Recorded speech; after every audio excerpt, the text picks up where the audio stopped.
बिस्मिल्लाहिर्रहमानिर्रहीम। अस्सलामुअलैकुम नाज़रीन, मैं हूं डॉक्टर अली और आप देख रहे हैं मेरा फेसबुक और यूट्यूब चैनल।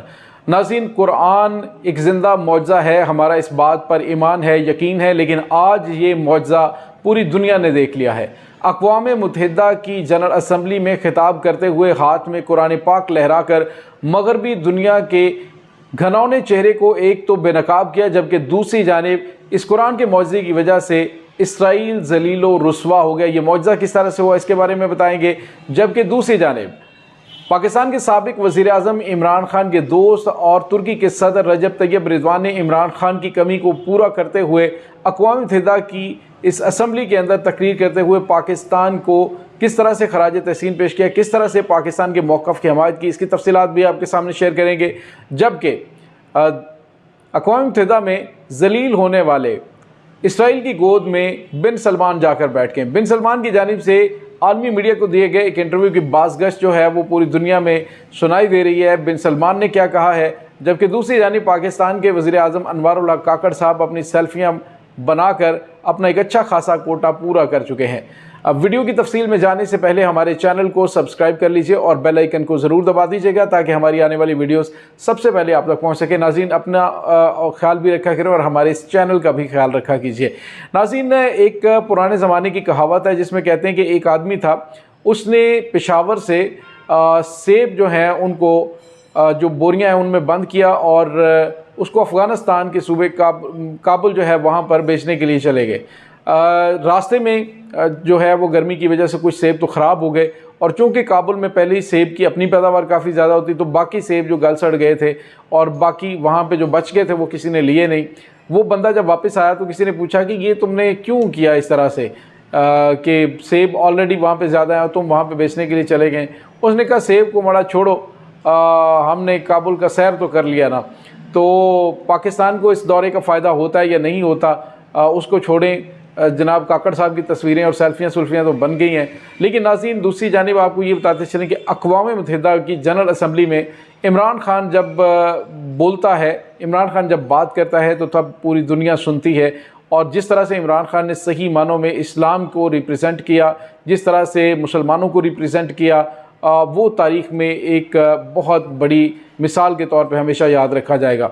नाज़रीन, अक़वाम मुत्तहिदा की जनरल असम्बली में होता यह है कि दुनिया के बड़े बड़े ममालिक के तमाम जो सदूर हैं, वज़ीर आज़म जाते हैं और वहाँ पर जो है वो तकरीर करते हैं।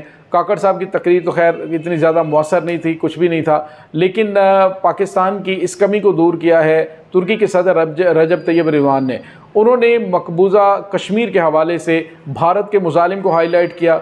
उन्होंने कहा कि अगर ख़ित्ते के अंदर पुरअमन जो है वो फ़िज़ा कायम करनी है तो भारत को इस दरअंदाज़ी को बंद करना होगा। पाकिस्तान के मौक़िफ़ की गैर मशरूत हमायत करते हुए उन्होंने कहा कि मकबूजा कश्मीर का मामला अक़वाम मुत्तहिदा की करारदादों के मुताबिक हल किया जाए और भारत की जानिब से जो यकतरफ़ा इक़दाम किए जाते हैं उसकी उन्होंने मज़म्मत भी की। तो दूसरे लफ्ज़ों में सही मानों में उन्होंने पाकिस्तान को फेवर दिया और पाकिस्तान की तारीफ़ भी की। दूसरी जानिब नाज़रीन, आपको ये बताते चले कि अक़वाम मुत्तहिदा की जनरल असम्बली में ईरान के सदर इब्राहीम रईसी जो है उन्होंने हाथ में कुरान पाक पकड़ा। कुरान पाक को लहरा कर उन्होंने जब तकरीर शुरू की तो तकरीर के दौरान उन्होंने एक बहुत बड़ी बात की और जिससे आलमी जो रहनुमा है उनको उन्होंने आईना दिखाया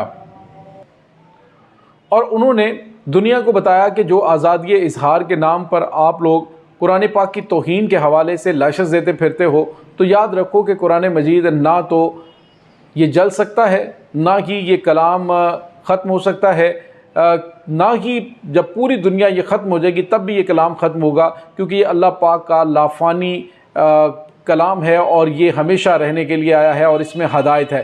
नाज़रीन, जब इब्राहीम रईसी जो है वो कुरान पाक के हवाले से मगरबी दुनिया के लोगों को बता रहे थे कि इसकी अहमियत क्या है, तो इसी दौरान जो इसराइल है उसको आपको पता है कि हमेशा ईरान से भी काफ़ी तकलीफ़ रहती है, इस्लाम से काफ़ी ज़्यादा तकलीफ़ रहती है। तो इसराइली सफ़ीर उठा और उसने हाथ में एक प्ले कार्ड उठाया हुआ था, तो उसके बाद उसने ऊंची ऊंची आवाज़ में बोलना शुरू कर दिया और इब्राहीम रईसी जो कुरान पाक के हवाले से गुफ्तगू कर रहे थे उस गुफ्तगू में उसने रुकावट डालने की कोशिश की। जब उसने इस तरह की कोशिश की तो ना सिर्फ इसराइली सफ़ीर को धक्के मारकर वहाँ से निकाल दिया गया, जिसकी वीडियो सोशल मीडिया पर वायरल है। जबकि जब वो बाहर जा रहा था उसकी मुसलसल वीडियो बन रही थी, तो वहाँ पर उनको जो सिक्योरिटी है उन्होंने गिरफ्तार भी कर लिया। तो नाज़रीन, ये ज़िंदा मौजज़ा है कि आप कुरान पाक के जो तालीमात हैं, ये कुरान का पैगाम है, उसके रास्ते में रुकावटें खड़ी करने की कोशिश करेंगे तो अल्लाह पाक आपको ज़लील व रुसवा करेगा। और इब्राहीम रईसी जो हैं उन्होंने ना तो उसको नोटिस किया था, बल्कि वो अपनी गुफ्तगू को जारी रखे हुए थे और उन्होंने अपनी बात को मुकम्मल किया। नाज़रीन, इसमें कोई शक नहीं है कि जो कुरान की इज़्ज़त व एहतराम करता है, अल्लाह पाक उन कौमों को इज़्ज़त व वक़ार अता फरमाता है, और जो इससे दूर हो जाते हैं फिर अल्लाह ताला उन्हें ज़लील व रुसवा करता है। नाज़रीन, दूसरी जानिब आपको ये बताते चलें कि इसराइल जो है वो आपको पता है कि इस्लाम का, मुसलमानों का पहले से दुश्मन है। लेकिन दूसरी जानिब मोहम्मद बिन सलमान जो कि सऊदी अरब के वलीअहद भी हैं, वज़ीर आज़म भी हैं, और अमली तौर पर आप यूँ कह लें कि शाह सलमान जो है उनकी मौजूदगी में भी बादशाह वाला वो किरदार अदा करते हैं।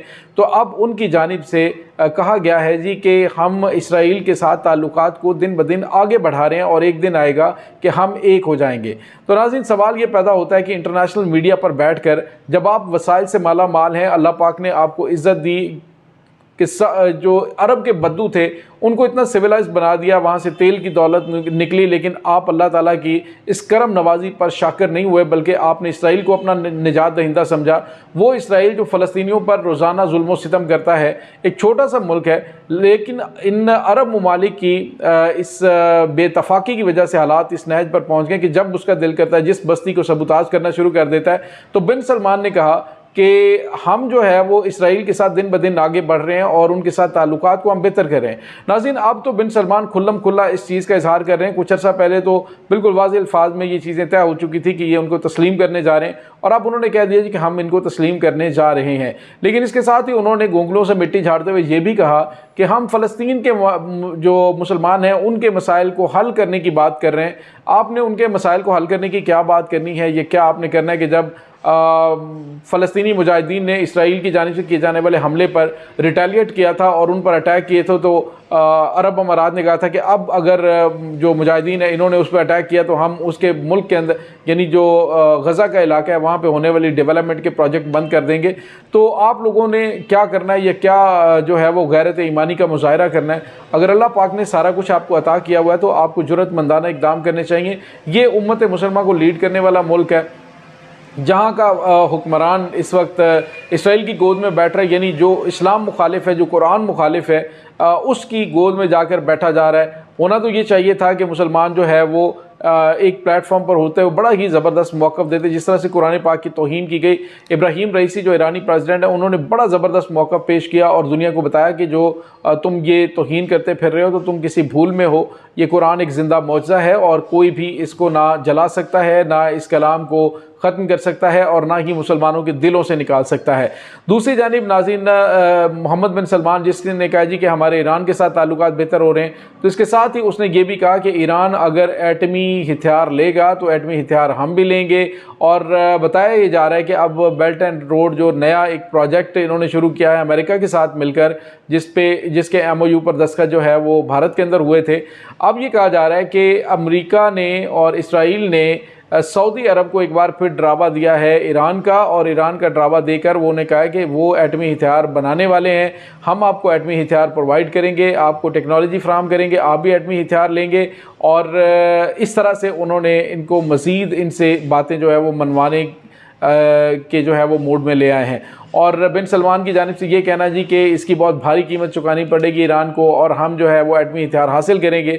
तो ये हालिया दिनों में जो इसराइल के वज़ीर आज़म जो है उससे मुलाकात हुई है और उसके बाद अमरीकी वज़ीर आज़म से उसकी मुलाकात हुई। तो मुलाकात के बाद उनकी जानिब से ये इंटरव्यू दिया गया, आलमी मीडिया पर ये इंटरव्यू नशर हुआ और वहाँ पर उन्होंने बड़े ही वाशगाफ अंदाज में कहा जी हम इसराइल को तस्लीम करने जा रहे हैं। तो नाज़रीन, जो उम्मत मुसलमान का लीडरशिप के हवाले से बात चल रही थी, शाह महमूद कुरैशी जो हैं साबिक़ वज़ीर ख़ारजा जो पाकिस्तान के, उन्होंने वाज़ेह तौर पे कहा था कि अगर मसला कश्मीर के मामले में सऊदी अरब जो है वो OIC का इजलास नहीं बुलाएगा तो फिर हमें बताएं, हम कोई और मुतबादल प्लेटफॉर्म बनाएं। तो मुतबादल प्लेटफॉर्म की बिल्कुल ज़रूरत है ताकि उम्मत मुसलमान को इकट्ठा किया जा सके और उम्मत के मसाइल को डिस्कस किया जा सके। अगर सऊदी अरब जो इस वक्त आले सऊद है, जिसको आप ये कह लें कि हुक्मरान है अरसा दराज से सऊदी अरब पर, अगर उनकी बात करेंगे तो वो उम्मत मुसलमान के नहीं बल्कि वो अपने ज़ाती मुफादात को देखेंगे और ज़ाती मुफादात पर वो उम्मत के मुफादात को कुर्बान कर देते हैं। तारीख़ इसकी गवाह है। और नाज़रीन, इस तमाम सूरत हाल के बारे में आपका क्या कहना है, कमेंट सेक्शन में अपने ख़यालात का इज़हार ज़रूर कीजिएगा। इसके साथ ही डॉक्टर अली को इजाज़त दीजिए।